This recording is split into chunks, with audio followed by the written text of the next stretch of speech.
This woman found out that her husband has been doing unspeakable things to her children.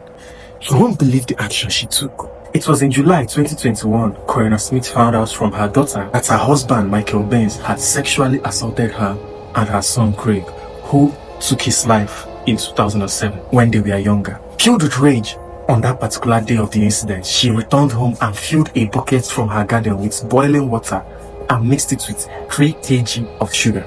As 80-year-old Michael lay asleep in bed, she poured the contents of this bucket over his arms and his body and left. She went to a neighboring house and banged on the front door until the occupants answered. She narrated the whole story, and the occupants contacted the police and the ambulance after hearing her say that she had hurt Mike really bad and she thinks she has killed Mike. A short time later, officers arrived at the address.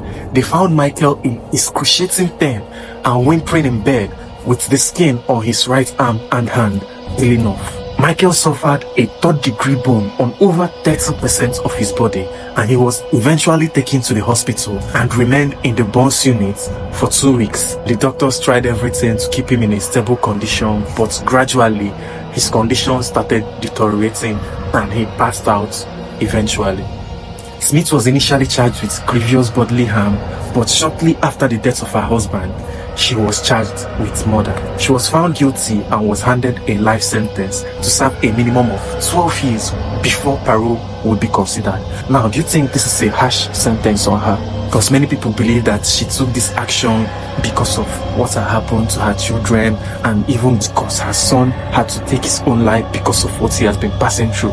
So do you think this is actually a harsh sentence on her, or do you think the sentence should be upgraded? Now, here is the thing. Before her son took his life, he had been convicted for physical assault, which he later told his mother that he physically assaulted an elderly man for touching him in an uncomfortable manner.